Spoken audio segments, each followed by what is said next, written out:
What is up with you guys? Jaden Alagan and welcome to another video. So for today's video guys, yes, actually gadgets muna tayo, no? Wag na muna tayo mag-discuss about sa mga cards and all that. So for today's video guys, I will be doing a review about this iPad 10th generation. Yes, I've been using this, if I'm not mistaken, for more than a year now. Parang siguro 12 months yung 1 year, no? Parang 1 year and 2 months ko na siyang ginagamit, no? iPad 10th generation, inalis ko lang yung case niya. Meron tong case na actually, madami kong ginagamit na case for this. Papakita ko sa inyo mamaya. Meron siyang clear, meron akong ginagamit na clear. Meron din akong ginagamit yung Magic Keyboard. Kasi nga, ang iPad, isa din yun parang pwede mo rin siya magamit as your parang mini laptop, ganun siya. No, papakita ko rin sa inyo later. But for now, guys, if you're interested to know my review about this iPad 10th generation, yes, you know what to do, guys. Please keep on watching. The way your body syncopates, you're driving me crazy. If you're new to my channel, welcome. If you're here for quite some time now, welcome back. In my YouTube channel, I'm doing reviews, reactions, and also vlogs. So guys, help me reach 20,000 subscribers. Please guys, sobrang lapit na tayo, sobrang close na tayo. Click that subscribe button. Parang nasa 19,540 plus na tayo, no? So we're super close reaching 20,000 subscribers. Help me reach, click that subscribe button there guys. So sige, start na tayo guys. iPad 10th generation. Start tayo sa presyo niya guys. iPad 10th generation. Nung nabili ko to, nasa 29,990 siya. Yes, a year ago, I think nasa ganun pa rin naman siya, 29,990. Yun lang kasi, if you are a student, or if you are a teacher, you can actually avail of their program na Apple Education Program, something like that. Ganun yata yung tawag, no, if I'm not mistaken. But you can avail parang for as much as nasa 3,000 din yung maliles mo, which is a good deal. I would really suggest you try to avail of that Apple Education discount kasi medyo malaki rin. Na-avail ko yun, kaya nabili ko na lang to ng parang 26,990 yata or 25,990, parang ganun siya. So good deal na rin talaga kasi nung nabili ko siya, as in kalalabas lang talaga nitong iPad 10th generation nun. Nagustuhan ko siya agad kasi yung 9th generation kasi tsaka 8th generation, parang yun yung gamit ng anak ko. Actually, she has her iPad. Ginagamit niya iPad 8th generation. Yes, so nabili kasi yun, parang pandemic nun. So kailangan niya rin ng sarili niyang gadget for her online classes, ganon. So nung lumabas tong iPad 10th generation, na in love talaga ako sa kanya kasi tingnan nyo naman, di ba, iPad first generation, second, third, fourth generation, etc. etc. Meron kasing distinct na style or design ang mga ganon, yung mga generation na tinatawag sa iPad. But then, nung nag-10th generation siya, ganito yung design niya, which is kamukhang-kamukha siya ng iPad Air na design. Yung wife ko naman, she also has her own iPad. Ang gamit naman niya, iPad Air. Yung green, light green, no? Ang gamit ng wife ko. Meron din siyang Magic Keyboard. So, kaya sobrang interesado ako dito sa iPad 10th generation kasi ang ganda talaga ng design niya. Very iPad Air talaga. At yung presyo niya, syempre, kung ikukumpara mo sa iPad Air, mas mababa talaga siya. Kasi si iPad Air, nag-range siyang 30,000 if I'm not mistaken, ha? Ito naman si iPad 10th generation, yung nag-range lang siya ng, actually, parang mali ako, baliktad ata. Parang 40 plus or 30, mga 40 siguro si iPad Air, mga ganon. Si iPad 10th generation, medyo malaki rin yung discount niya or malaki din yung less niya kasi nasa 20 plus lang din siya. That was a year ago, siguro ngayon baka 27, 28 na ata siya, hindi ako sigurado. So that's actually the very reason why I decided to buy this iPad 10th generation. Now, after using it for a year, actually more than a year na, I could still say na worth it pa rin to this 2025, no?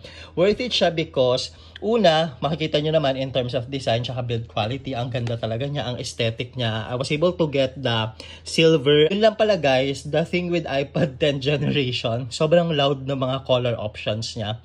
Meron siyang pink, meron siyang yellow, na hindi light ha, yung as in mga loud talaga. Yung talagang sumisigaw na dilaw ako, ganun. Tapos merong pink, ganun. Kasi yung kay wifey ko, it's color green but nasa light kasi siya na side. Kaya hindi halatang sobrang green na green siya. Parang aliwalas pa rin siya sa mata. Parang ganun yung pagkakulay green niya. iPad Air yun guys ha. With iPad 10th generation, yun lang, very pastel kasi yung color, kaya sobrang titingkad talaga niya.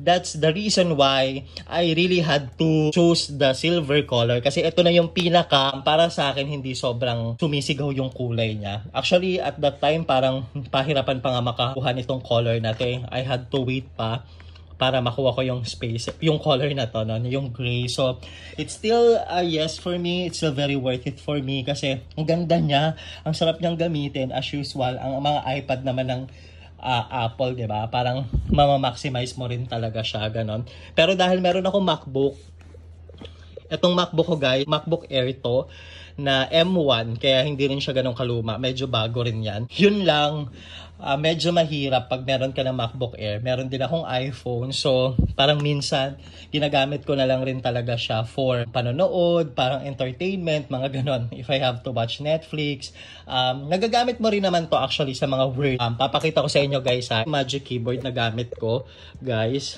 Yan, maganda talaga to. Para din talaga siyang, working rin talaga siya as mini iPad. Yan.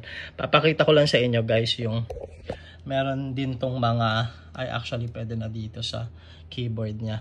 Pwede mo, may ilaw naman yan, yung keyboard. Lalo na pag madilim, diba? Ayan o, meron din siyang Word. Para magagamit mo rin naman talaga to as your, parang mini laptop, no? Yun lang, dahil nga meron akong MacBook. Parang, syempre, mas nagagamit ko talaga to.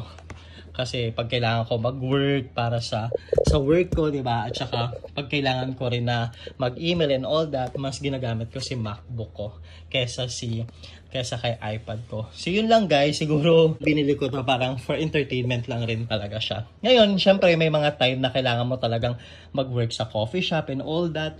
So yun, siguro ito yung kailangan ko talagang gamitin kasi minsan mabigat din talaga si MacBook. Okay na rin na binili ko siya kasi ang hirap rin manood sa MacBook dahil malaki siya, ganun. So ito, it's actually the best option when you prefer to just relax, 'di ba?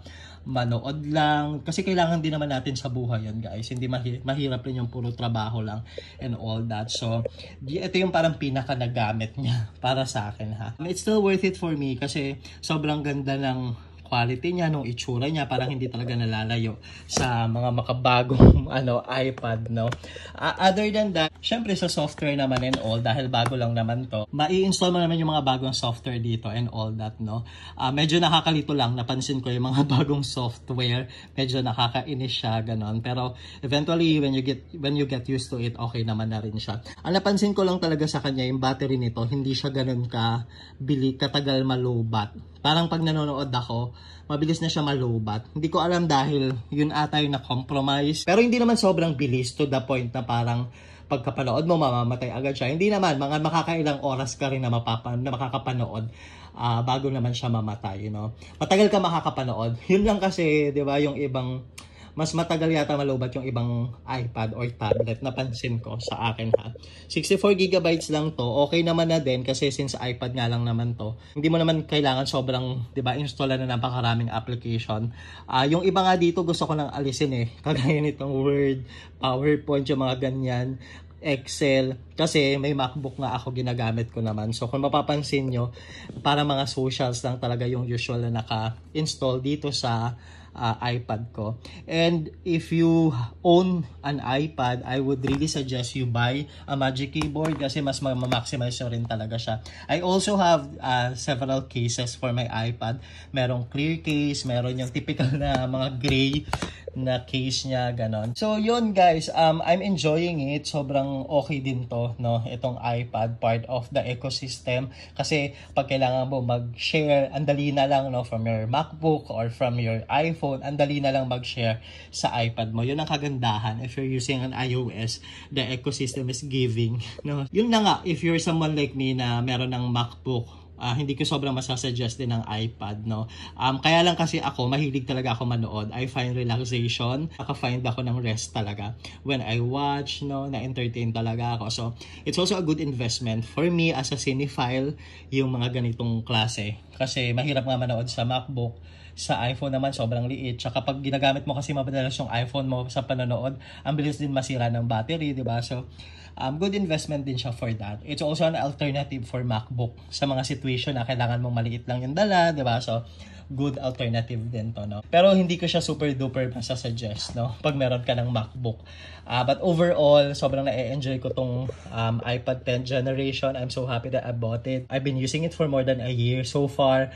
Wala talaga akong issue or wala akong problema na na-encounter sa kanya. Aside nga sa pag ilang oras na ako nanonood, nalulubat na siya.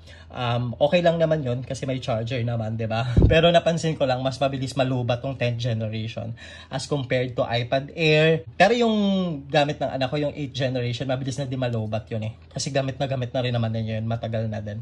Yun lang sa Air nga, mas mabilis to malubat, no? Pagdating sa battery. So that's all guys for this video. I hope you enjoyed that. And again guys, help me reach 20,000 subscribers. Click that subscribe button there. And I hope I'll see you again on the next one. Bye for now guys. Bye-bye.